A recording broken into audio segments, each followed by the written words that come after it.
90 రోజుల కోర్సు పూర్తి చేస్తే చాలు 100% ప్లేస్మెంట్ సపోర్ట్ తో సాఫ్ట్వేర్ జాబ్ మీ సొంతం. వెంటనే కోడ్ జ్ఞాన్ డెస్టినేషన్ ని సంప్రదించండి. నమస్కారం ప్రియా చౌదరి గారు. వస్తేమా ఈ మధ్య కాలంలో నేను వెబ్సైట్లో చూసినటువంటి టాపిక్ మీతో డిస్కస్ చేయాలనుకుంటున్నాను. ఈవెన్ చాలా ఇళ్ళల్లో కూడా జరుగుతూ ఉంటుంది అది. కొంతమంది లేడీస్ మోనోపాస్ టైంలో కూడా ఇబ్బంది పడుతూ ఉంటారు అటువంటి విషయాల్లో. సో ముఖ్యంగా అంటే ఆ వెబ్సైట్లో డిస్కస్ చేసినవి చెప్తాను మీకు నేను.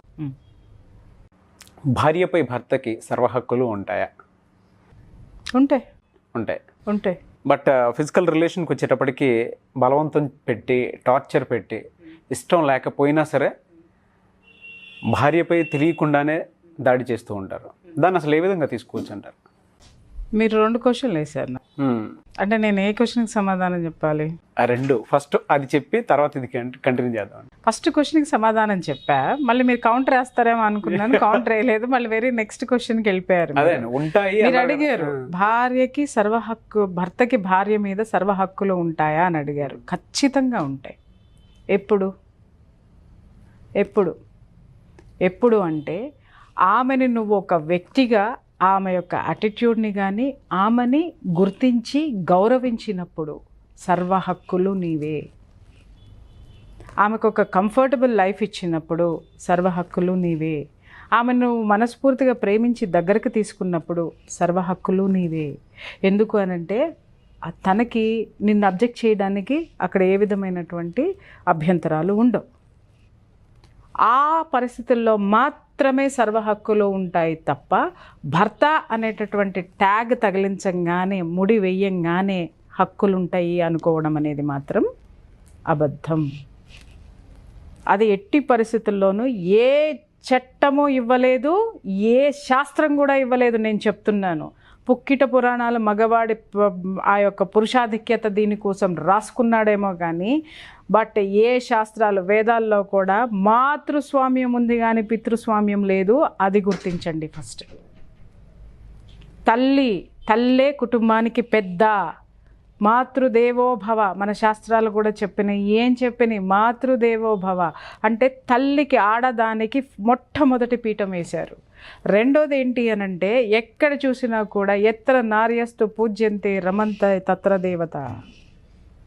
ఎక్కడైతే స్త్రీలు పూజింపబడతారో అక్కడ దేవుళ్ళు ఉంటారు. అది ఆఫీస్ అయినా, ఇల్లైనా, బయటైనా, వ్యవస్థ అయినా, వ్యక్తి అయినా కానీ నువ్వు ముందు నీ ఎదురు ఉన్నటువంటి ఆ స్త్రీ నీ చెల్లో, తల్లో, నీ భార్యో, నీ ప్రేయసో, నీ స్నేహితురాలో నువ్వు గౌరవించు. నీ చుట్టూ దేవతలు ఉంటారని చెప్పారు. అంటే ఏంటి? నువ్వు పాజిటివ్ ఎనర్జీ ఇస్తే నీ చుట్టూ పాజిటివ్ ఎనర్జీ ఉంటుంది తప్ప నెగిటివ్ ధోరణితోటి నువ్వు ఉండే హక్కులు అంటే మాత్రం ఎవరికీ లేవు, ఉండవు. ఎవరు రాసివ్వలేదు. మీ ఫస్ట్ క్వశ్చన్కి clarity. Okay.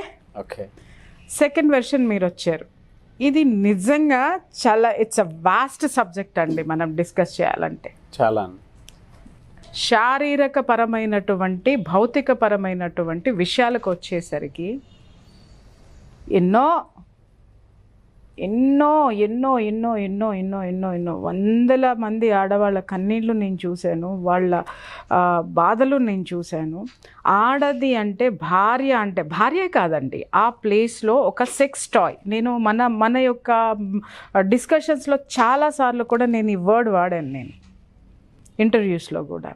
It's a sex toy అన్నాను నేను. అంటే ఏంటి అంటే ఒక బొమ్మకి ప్రాణం ఉండదు, బొమ్మకి చలనం ఉండదు.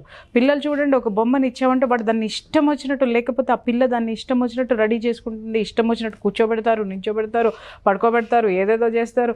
ఎందుకు అనంటే దానికి నొప్పి లేదు, ఏమి లేదు, మాట్లాడదు, ఏం చేయదు, కాబట్టి వాళ్ళు ఇష్టం వచ్చినట్టు చేస్తూ ఉంటారు దాన్ని. బట్ ఇక్కడ ప్రాణం ఉన్నా కూడా భార్యని అదే దృష్టితోటి భర్త చూడడం అనేది చాలా చోట్ల జరుగుతుంది. అన్ని చోట్ల అనను, చాలా చోట్ల జరుగుతుంది. ఇక్కడ ఏమంటుందంటే నాగరాజు గారు, ఇక్కడ ఈ భౌతికపరమైనటువంటి లైంగిక దాడి ఎప్పుడు జరుగుతుందంటే నేను మొగుణ్ణి, నేను పోషిస్తున్నా, నాకు లొంగి ఉండాలి అనేటటువంటి అహంభావం. ఆ అహంభావం ఎప్పుడైతే భర్తలో ఉంటుందో నేను నీకు తాళి కట్టాను అంటే ఏంటి, సమాజం నీ మీద నాకు సర్వ హక్కులు ఇచ్చింది, నువ్వు తీసుకోలా, నీకెవ్వరు ఇవ్వలా. నీ భార్య నీకు ఇచ్చిందా? నీ భార్య నీకు ఇవ్వాలి. ఎప్పుడైనా సరే ఒక్కటి ఇవ్వండి, భారతదేశంలో మనం సిటిజన్షిప్ తీసుకున్నామంటే మనకు హక్కులు ఎవరిచ్చారు? ప్రభుత్వం ఇచ్చింది. కాన్స్టిట్యూషన్ ఇచ్చింది మనకి. అకార్డింగ్ టు కాన్స్టిట్యూషన్ మనం ఆ రైట్స్ని మనం అనుభవిస్తున్నామో, ఆ హక్కులు పొంది ఉన్నామో, అక్కడ ప్రభుత్వం మనకి ఇవ్వబట్టే ఆమె ఇండియన్ అని చెప్పిన తర్వాత మన హక్కులు మనం పొందాం. అలాగే ఇక్కడ భార్య మీద కూడా నీకు హక్కు ఎవడివ్వాలి? సమాజం ఇచ్చిందా? సమాజం ఎవరండి ఇవ్వడానికి? వేదాలు ఇచ్చినాయా? సంస్కృతి ఇచ్చిందా? ఎవరండి ఇవ్వడానికి? భార్య అనేది ఒక జీవి, ఒక ప్రాణి, ఒక అస్తిత్వం ఉన్నటువంటి మనిషి. అటువంటి మనిషిని నువ్వు మనిషిగా చూడకుండా నీ ఇష్టం వచ్చినట్టు బలవంతంగా బలాత్కారాలకి నువ్వు దించావు అని అంటే దాన్ని సంసారం అంటారా, అత్యాచారం అంటారా? చెప్పండి. ప్రతిరోజు ఎంతమంది భార్యలు అత్యాచారాలకు గురవుతున్నారు తెలుసా మీకు? భర్తల చేతుల్లో. ఏంటండి బంధము, సంసారిక జీవితము, దాంపత్య జీవితము అని అంటే ఇట్స్ ఎ బ్యూటిఫుల్ థింగ్. ఒక అద్భుతమైనటువంటి ప్రక్రియ అది. దాన్ని వాంఛలు తీర్చుకునేటటువంటి వాంఛ వేరు, ఇక్కడ మనిషికి కోరిక వేరు. అలాగే ప్రేమ వేరు, కోరిక వేరు. ప్రేమ, కోరిక, వాంఛ, ఇక్కడ 3 ఉన్నాయి. కోరిక ఉందనుకోండి వాడు బతిమలాడుకుంటాడు. ప్రేమ ఉందనుకోండి బతిమలాడాల్సిన అవసరమే లేదు. కోఆపరేషన్ డెఫినెట్గా ఉంటుంది. కోరిక మాత్రమే ఉంది అనుకోండి బతిమలాడుకుంటాడు. అదే వాంఛ ఉందనుకోండి పశువు వాడు. సో ఇప్పుడు మనం ఎలా ఉంటుంది అని అంటే, మనం కొన్ని చిత్తకారితలో కొంత రోడ్డు మీద కొంత చూస్తూ ఉంటాం. మనము ఆడకుక్క ఉంటుంది, మగ కుక్కలు పరిగెడతా ఉంటాయి, దాని మీద ఎగబడతా ఉంటాయి అన్నమాట. బట్ కాన్బర్ట్ పొజిషన్ తను తప్పించుకోవాలని చూస్తూ ఉంటుంది. బట్ ఇవి వాటి ప్రకృతి ధర్మాన్ని అవి చేసేస్తాయి. అది థ్రెట్ చేస్తుంది. అది 1 కానివ్వండి 10 కానివ్వండి, ఇక్కడ ఒకటే సమానము. ఒకరి చేతిలో ఉన్న 10 మంది చేతిలో ఉన్న అది ఇష్టం లేనటువంటి పని ఎప్పుడైనా సరే అత్యాచారం అనే ధోరణి కిందకే వస్తుంది తప్ప దానికి దీనికి తేడా ఏంటి? అది రోడ్డు మీద జరుగుతుంది, ఇది బెడ్రూమ్లో జరుగుతుంది. నాగరాజ్ గారు అంటే ఇంత భయంకరంగా నేను పోల్చడం అనేది కొంతమందికి బాధ అనిపించవచ్చు, లేకపోతే అదొక విధమైనటువంటి భయంకరంగా అనిపించవచ్చు, కానీ ఇట్స్ ట్రూ. చాలామంది స్త్రీలు మార్నింగ్ అంతా పని చేసేస్తారు నాగరాజు గారు. చాలా పనులు ఉంటాయి వాళ్ళకి. మగవాళ్ళు ఏమనుకుంటారంటే, ఏముంటుందండి పని, మేము ఆఫీస్కి వెళ్ళిన తర్వాత హాయిగా ఇంట్లో కూర్చోవడమే కదా, టీవీలు చూసేవాళ్ళు, కాలక్షేపం చేసేవాళ్ళు, పని మనుషుల మీద ఆధారపడేవాళ్ళు, పోసుకోలు కబుర్లు చెప్పుకుంటూ పక్కింటమ్మ గురించి ఆయమ్మ గురించి మాట్లాడుకుంటూ టైం వేస్ట్ చేసే ఆడవాళ్ళ గురించి నేను ఇక్కడ మాట్లాడటం లేదు. బట్ ఇంట్లో పనులన్నీ చేసుకుంటూ, పని మనిషి ఉన్న పనులు ఉంటాయండి, ఉండవా? డెఫినెట్గా ఉంటాయి. ఎందుకంటే నువ్వు పొద్దున ఆఫీస్కి పోతూ కాఫీ బాగాలేదనో, లేకపోతే ఆ బాస్ మీద ఉన్నటువంటి కోపమో, లేకపోతే ఇంకొకళ్ళ మీద ఉన్నటువంటి కోపమో, లేకపోతే నీకు పొరపాటున ఉప్పు తక్కువైందనో ఆ కోపం అంతా భార్య మీద చూపించేసి నువ్వు వెళ్ళిపోతే తను మానసికంగా ఎంత తీసుకుంటుందో దాన్ని. అరే ఇన్ని సంవత్సరాల మట్టి నేను చేసి పెడుతున్నాను, ఎప్పుడు బాగా చేసి పెడుతున్నాను, ఒక్క పూట నేను చేయకపోతే నన్ను ఇంత కోపడాలా నా మీద, నన్ను ఇంత ఇదిగా వ్యతిరేకత అనేది ఈ విషయం మీద నా పట్ల చూపించాల్సినటువంటి అవసరం ఉందా అనేటటువంటి ఆలోచనలోకి వెళ్ళినా కూడా మనసు సహకరించదు. సాయంత్రం నువ్వు వచ్చేసరికి నువ్వు సారీ చెప్పేదాకా అక్కడ మనసు సహకరించదు.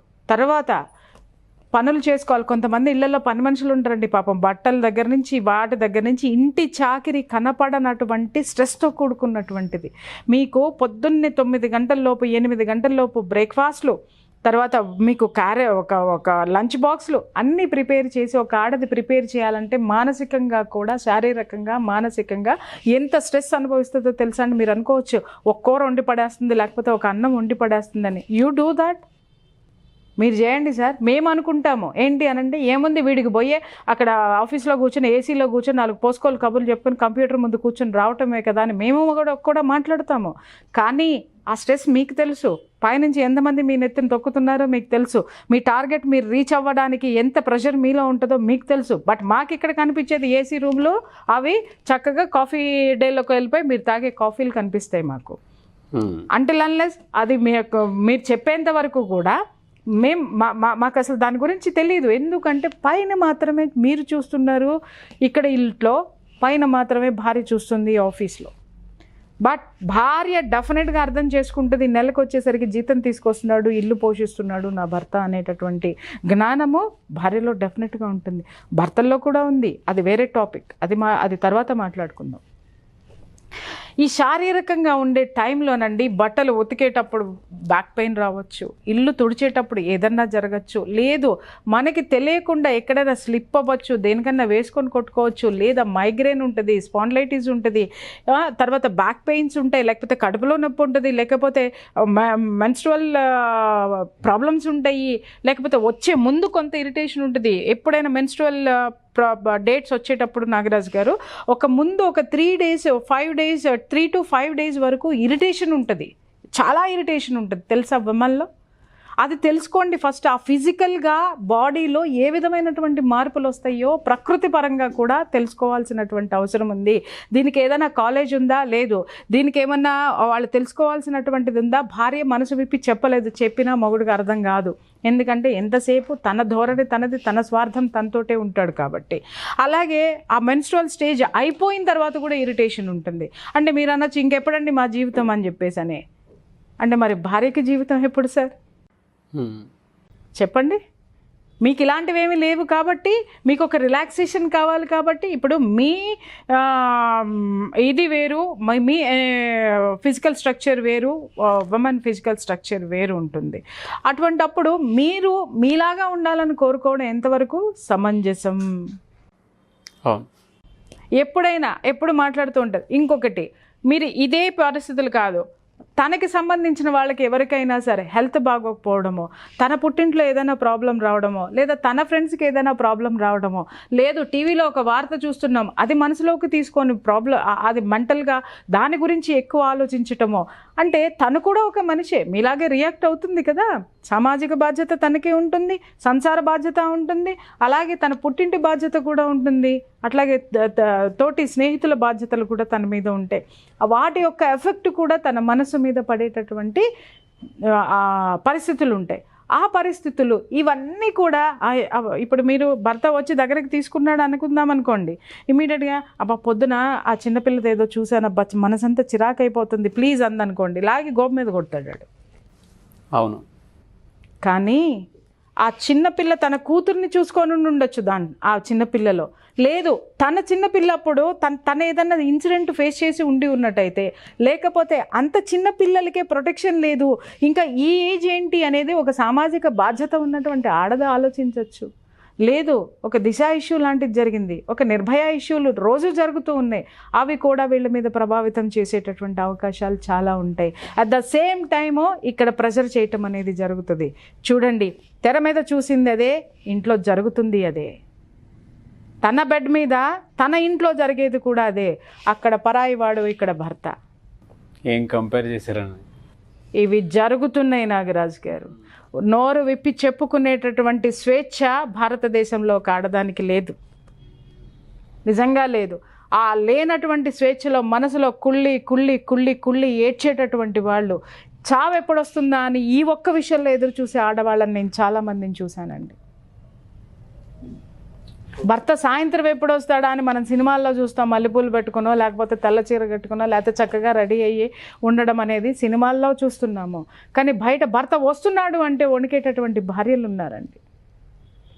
ఎప్పుడండి? పెళ్ళి అయ్యి 25 సంవత్సరాలు దాటిన తర్వాత కూడా అదే ధోరణి అవలంబించేటటువంటి భర్తలు ఉన్నారు. ఆ పరిస్థితులు ఫేస్ చేయాల్సి వచ్చినటువంటి భార్యలు ఉన్నారు. ఇంకొక విషయం, వయసు వచ్చినటువంటి పిల్లలు ఇంట్లో ఉంటారండి. ఆ పిల్లలు ఇంట్లో ఉన్నారన్నటువంటి జ్ఞానం కూడా వీళ్ళకు ఉండదండి.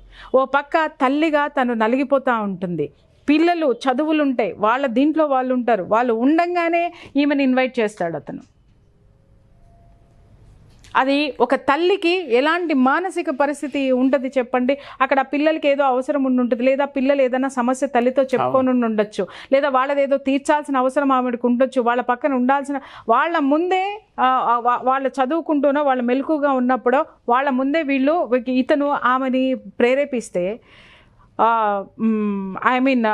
బలవంతం చేస్తే, అంటే మాటలతోటే ఇన్వైట్ చేయడానికి బలవంతంగా ఇన్వైట్ చేస్తే ఆ మెంటల్ స్టేటస్ ఒక తల్లిది ఎలా ఉంటుందో మగవాడు గమనించాల్సినటువంటి అవసరం ఉంటుంది. ఎంతసేపు మీరు సంపాదిస్తున్నారంటే మీరు సంపాదించడానికి ఇంట్లో ఆడదేం చేయట్లేదా అండి? ఏ కోఆపరేషన్ ఇవ్వట్లేదా అండి? మీరు సంపాదించిన దానికి రిలాక్సేషన్ ఇదొక్కటే దొరుకుతుందా మీకు? మరి ఆమె చేసే చాకరీకి ఆమెకి రిలాక్సేషన్ ఈరోజు వద్దు అంటే ఆగే మగాళ్ళు ఎంతమంది ఉన్నారండి? గోరింటాకు నాకు ఒక సంఘటన అండి, ఇప్పటికి నా చిన్నప్పుడు ఇన్ ద సెన్స్ ఏంటంటే ఐ వాజ్ 10th క్లాస్ ఎప్పుడో ఉన్నాను, నాకు అప్పుడు అర్థం కాలేదు. అదేంటి, మా పక్కింటి ఆవిడ గోరింటాకు పెట్టుకొని వచ్చింది. ఎవరో అక్కడ అందరూ పెద్దవాళ్ళందరూ కూర్చొని ఉన్నారు, మేము కూడా అక్కడే కూర్చొని ఉన్నాము. పూల జడేస్తున్నారు అనమాట ఎవరికో. మాకంతా పిల్లలందరికీ అది చూడడం అనేది చాలా ఇది కదా, మేము అక్కడ ఏదో పూలు అందిస్తున్నాం కూర్చొని ఉన్నాం. అవి గోరింటాకు బర్బాణంగా పండిందే అని చెప్పేసి అని ఇన్సిడెంట్ నాకు ఇప్పటికీ గుర్తు. నాకు చాలామంది చాలా సంఘటనలు చెప్తున్నప్పుడు కూడా ఇది గుర్తొస్తూ ఉంటుంది. చాలా బాగా పండిందే గోరింటాకు అంటే, ఈ గోరింటాకే రాత్రి నా సావుకు వచ్చిందిలే అని అంది ఆవిడ. అంటే ఏంది అని అంటేను, గోరింటాకు పెట్టుకున్నాను అక్క చాన్నాళ్ళ తర్వాత, మా ఆయన రమ్మన్నాడు, నేను గోరింటాకు పెట్టుకున్నాను అన్న, 4 పీకాడు, ఇదిగో చూడు అని చెప్పేసి అని కూర్చుంది. దవడ వాసిపోయింది ఆవిడకి, ఏళ్ళు తేలిపోయినాయి. అది నా మనసు మీద చాలా బలంగా పడింది. అంటే గోరింటాకు పెట్టుకుని ఎంజాయ్ చేసేటటువంటి టైం కూడా ఇవ్వరు, ఆ సిచ్యుయేషన్ కూడా ఉండదు. అంటే నీకు గోరింటాకు ముఖ్యమా, నా కోరిక ముఖ్యమా అని అంటే, అట్లీస్ట్ గోరింటాకు పెట్టుకుని ఎంజాయ్ చేసేటటువంటి స్వతంత్రత కూడా ఈ భారతదేశంలో స్త్రీకి లేదా, ఈ ప్రపంచంలో స్త్రీకి లేదా? లీగల్ నాలెడ్జ్ నుంచి చూసుకుంటే వీటికి సంబంధించినటువంటి విషయాల్లో ఏ విధంగా ఉంటుందండి అసలు? సార్, మీరు లీగల్ నాలెడ్జ్ అని చెప్పి ఒక క్వశ్చన్ వేసి నన్ను మళ్ళీ ఎక్కడో కొట్టారు. ఒక స్టేట్ హైకోర్టు అయితే మాత్రము ఒక తీర్పు ఇచ్చింది. ఆ తీర్పు ఇచ్చిన రోజంతా కూడా నాకు అసలు మంచినీళ్ళు కూడా తాగబుద్ధి కాలేదు. ఏమని ఇచ్చింది అంటే ఇప్పుడు నేను చెప్పినటువంటి ఈ పరిస్థితులన్నిటికీ కూడా ఆ తీర్పు అర్థం పడుతుంది. ఎట్లా అర్థం పడుతుంది అంటే, ఏం చెప్తాడు, ఏం మాట్లాడతాడు, ఆ తీర్పు ఏంటి అంటే, భర్తకి భార్య మీద సర్వ హక్కులు ఉన్నాయి, అతను లైంగిక వాంఛ తీర్చుకోవాలంటే బలవంతంగానైనా సరే తీర్చుకోవచ్చు అని చెప్పేసి అని ఒక జడ్జిమెంట్ వచ్చింది సార్. అంటే మన దేశంలో ఉన్నటువంటి ఆ ఇగో, ఆ అహంభావము, ఆ యొక్క ఆచారం అని పేరు పెట్టాలా దానికి, లేకపోతే అనాదిగా వస్తున్నటువంటి ఈ యొక్క దాన్ని ఏమంటారు, మగాడి అనేటటువంటి ఒక దాని కరెక్ట్ పేరు నాకు రావట్లేదు చెప్పాలి అంటే, దాన్ని అది తీర్పులో కూడా నాకు కనిపించింది. అక్కడ మను చరిత్రలో తీర్పులను కూడా ఇన్ఫ్లుయెన్స్ చేస్తాయనిపించింది. నా స్త్రీ స్వాతంత్రం అర్హతి, కొన్ని ఇన్సిడెంట్స్ చూస్తుంటే నాకు అనిపిస్తుంది, కొంతమంది ఆడపిల్లలు చేజేతులారా జీవితాలని నాశనం చేసుకుంటుంటే చాలా విధాలుగా, చాలా రకాలుగా, చాలా దారుల్లో నా స్త్రీ స్వాతంత్రం అర్హతి అక్కడ అప్లికబుల్. కానీ ఇక్కడ ఆమె మెన్స్ట్రువల్ స్టేజ్లో ఉందా, మొనోపాజ్ స్టేజ్లో ఉందా, కడుపులో నొప్పి వస్తుందా, మైగ్రేన్ ఉందా, స్పాండిలైటిస్ ఉందా, లేకపోతే ఇంకేదైనా ప్రాబ్లం ఉందా, మానసికంగా ప్రాబ్లం ఉందా కూడా చూడకుండా, పట్టించుకోకుండా భయంకరంగా ఒక ప్రక్రియని కొనసాగించేటటువంటి మగాడి రూపములో నా స్త్రీ స్వాతంత్రం అర్హతి అనాలా? ఇక్కడ కనిపిస్తుంది సార్. అది బాధేస్తుంది సార్. మీరు అనుకుంటారేమో ఆడదాని మీద సర్వ హక్కులు ఉన్నాయని. గుర్తుపెట్టుకోండి సార్, ప్రతి మగాడికి కూడా ఎక్కడో కాలం కలిసి రావటం లేదంటే, ఆ ప్రతి మగాడు కాలం కలిసి రాని ప్రతి మగాడు ఫస్ట్ క్వశ్చన్ వేసుకోండి, నేను ఏ స్త్రీనైనా ఇబ్బంది పెడుతున్నానా? ఆ ఘోష, ఆ పీడ వాడికి వెన్నులో నుంచి వెంటాడుతూనే ఉంటుంది. ఒక్క రాత్రి భర్త అనుభవించేయచ్చు నా హక్కు అని. ఆ ఆడది కోలుకుంటానికి కనీసం 5 ఏళ్ళు పడుతుంది ఆ ఒక్క రాత్రి నువ్వు బలవంతంగా అనుభవించిన సిచ్యుయేషన్ నుంచి. ఆ పీడ అన్ని సంవత్సరాలు ఆమెలో ఆ మానసిక పరమైనటువంటి అలజడి కొన్ని సంవత్సరాలు కొనసాగుతూ ఉంటుంది. ఆమెలో ఆ మానసిక అలజడి కొనసాగినటువంటి అన్ని సంవత్సరాలు ఆ యొక్క నెగిటివ్ వేవ్స్ ఏవైతే ఉంటాయో ఆ నెగిటివ్ వేవ్స్ నీ చుట్టూ వచ్చి చేరుతాయి. సంసారం అంటే ఏంటి సార్? పొద్దున్నే లేవటం, భార్యకి ఇష్టమైనటువంటి టిఫిన్లు చేయించుకోవడము, ఇష్టమైనటువంటి వంట చేయించేసుకోవడము, హ్యాపీగా తినేయడము, సాయంత్రం వచ్చిన తర్వాత ఇష్టమైన రీతిలో అనుభవించడము. This is not life. ఎదుటి వాళ్ళకి కూడా ఏమి ఇష్టం ఉందో, ఎదుటి వాళ్ళకి ఏం కష్టం ఉందో ఫస్ట్ మొట్టమొదట నీ భార్యను పట్టించుకో. Everything comes to your feet. మీరు చెప్పినట్లే నిజంగా చాలా పెయిన్. చట్టాలు మీరు అడిగారు, లీగల్గా అడిగారు, చట్టాలు ఏం చేయలేవా అని. ఏ భార్య వెళ్తుంది సార్? నా భర్త నా మీద అత్యాచారం చేశాడని చెప్పి వెళ్తే ముందు ఇంట్లో ఉన్న తల్లి పాట్మని కొడుతుంది, అత్తగారిని సూట్ కేసులు తీసి బయట వేసి పడేస్తుంది. ఇంకా చెప్పాలంటే చుట్టూ ఉన్నటువంటి నాలాంటి ఫ్రెండ్స్ అందరూ కూడా ఏం చేస్తారంటే చెవులు ఊడేదాకా కొరుకుని దాన్ని ఒక ప్రాస్టిట్యూట్ కంటే హీనంగా చూసి బయటపడేస్తారు. ఏ ఆడది సార్ ఏ చట్టంలో ఉన్నటువంటి రైట్స్ని కాపాడుకుంటానికి ఏ కోర్టుల చుట్టూ సిగ్గు విడిచి లజ్జ విడిచి చెప్తుంది? చెప్పండి సార్. చెప్పలేదు. అది మగాడితోటి తల్లి పెంపకంతో పాటు చెప్పాలి. నాన్న, ఇది ఒక ఆడదానిగా ఆమె ఏం ఫేస్ చేసిందో, ఏ బాధలను అనుభవించిందో ఆ బాధలన్నిటినీ కూడా ఆ యొక్క బిడ్డకి చెప్పాల్సినటువంటి అవసరం ఉంటుంది. నాన్న, ఆడదానిలో ఈ పరిస్థితులు ఉంటాయి, నీ భార్యగా వచ్చిన వాళ్ళల్లో కూడా ఈ పరిస్థితులు ఉంటాయి, కాబట్టి వాళ్ళకి అనుగుణంగా నువ్వు నడుచుకో, లేదా వాళ్ళని ప్రేమిస్తూ నీ దారిలోకి తెచ్చుకో అనేటటువంటి విషయాన్ని చాలా సామరస్యంగా ప్రేమతోటి తల్లి ఆది గురువు. ఈ శిశువుకి, ప్రతి శిశువుకి, ఈ గడ్డ మీద పడినటువంటి ప్రతి శిశువుకి కూడా తల్లి ఆది గురువు అండి. మీ దగ్గర ఇటువంటి కేసెస్ వచ్చినప్పుడు ఎటువంటి కౌన్సిలింగ్ ఇస్తారనే? సార్, ఇద్దరిని కూర్చోబెడతాను సార్. నేను ఇద్దరిని ఇప్పుడు నేనైతే ఏదైతే అంశాలు చెప్పానో ఆ అంశాలన్నిటినీ కూడా వాళ్ళకి ఉదాహరణతోటి చెప్తా. అంటే వీళ్ళు బలంగా కంప్లైంట్స్ చెప్పేస్తారు భార్య మీద, ఇలా చేస్తుందండి, అలా చేస్తుంది అండి అని. అప్పుడు ఒక్క నిమిషం, ఎందుకంటే అవి బాగా గుర్తుంటాయి వాళ్ళకి. అప్పుడు నేను ఇమ్మీడియట్గా ఆమె చెప్తా, అమ్మ ఈ పరిస్థితుల్లో నువ్వు ఎలా ఉన్నావు చెప్పారంటే వాళ్ళు కొన్ని విషయాలు చెప్తుంటే, కొన్ని నేను కెమెరా ముందు చెప్పలేను, కొన్ని విషయాలు చెప్తుంటే వాళ్ళు ఇట్లా సిగ్గుతో తలకాయ దించుకున్నటువంటి కేసులు నా దగ్గర చాలా. మగవాళ్ళు సిగ్గుతో తలకాయ దించుకున్నటువంటి కేసెస్ ఉన్నాయి.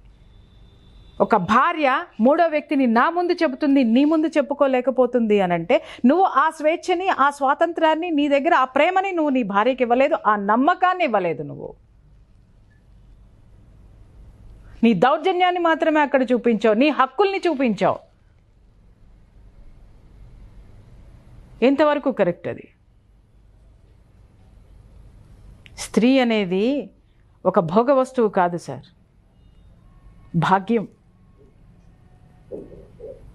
భాగ్యాన్ని ఇచ్చేటటువంటి వస్తువు. మనిషి చూడండి, అలా చూడండి, దయచేసి చూడండి. వాంఛలు తీర్చుకుంటానికి పెళ్ళిళ్ళు దయచేసి ఎవరూ చేసుకోకండి. Thank you. చాలా ఇన్ఫర్మేషన్ అనుభవంలో నుంచి పుట్టుకొచ్చినవి కొన్ని ఉంటాయి, బయట వాళ్ళని చూసి అండ్ మీరు చెప్పినట్లు ఏజ్డ్ పీపుల్ ఉంటారు, స్టిల్ దే ఆర్ ఫేసింగ్. అవునండి, ఎప్పుడు చావు వస్తుందా అని ఎదురు చూసేవాళ్ళు చాలా మంది ఉన్నారు. అంటే ఇటువంటి ఫిజికల్ ప్రాబ్లమ్స్ ఉంటాయి సార్ వాళ్ళకి. నిజంగా చెప్తున్నాను కదా, ఫిజికల్ ప్రాబ్లమ్స్ ఎంత అంటే అవి ఒక డాక్టర్ డిస్కస్ చేయాల్సినటువంటి విషయం. నాకే అభ్యంతరం లేదు, నేను డిస్కస్ చేస్తాను. బట్ ఏంటి అని అంటే అవి అంత ఎలాబొరేట్గా డిస్కస్ చేసుకోవాల్సిన అవసరం లేదు. బట్ నేను ఒకటి చెప్తున్నాను కదా, ఈ ఒక ఆడదానిగా మహిళలందరి పట్ల రిప్రజెంటేటివ్గా చెప్తున్నాను, పురుషులందరికీ కూడాను. దయచేసి మీరు ఆ స్త్రీని మాత్రము నాకు సర్వ హక్కులు ఉన్నాయి అనేటువంటి దృష్టితోటి, ధోరణితోటి దయచేసి చూడకండి. ఆవిడ ఒక్క కన్నీటి బొట్టు మీకు కొన్ని సంవత్సరాల వేదనని, ఆ యొక్క ఏడుపుని మిగులుస్తుంది. దయచేసి అది పెట్టుకోకండి. మీ ఇంట్లో మీ పిల్లల జీవితాలు బాగాలేదు, లేకపోతే ఇంకొకరి జీవితాలు బాగాలేదు, లేకపోతే మీ మీ మీ యొక్క బిజినెస్ బాగాలేదు, లేదా మీకు ఎప్పుడు చిరాగ్గా ఉంటారు, ఎప్పుడు కోపంగా ఉంటాడు అని అంటే వాడు ప్రేమను ఇవ్వట్లేదు. ఇక్కడ ప్రేమను ఇవ్వట్లేదు. ఇక్కడ ఉన్నటువంటి ఆవేదన ఎదుటివాడిలో పశుత్వం ద్వారా బయటకు వస్తుంది. ఇక్కడ నువ్వు ఏమి ఇస్తున్నావో అది నీ మనసులో నుంచి వస్తుంది. అదొక్కటే గుర్తుపెట్టుకోండి. నేను అదొక్కటే చెప్పగలను. డెఫినెట్గా. థ్యాంక్ యూ అండి. Thank you so much Priya Chaudhary garu. Thank you. Suman టీవీలో మీ పర్సనల్ అండ్ బిజినెస్ ప్రమోషన్స్ కోసం కింది నెంబర్కి కాంటాక్ట్ చేయండి.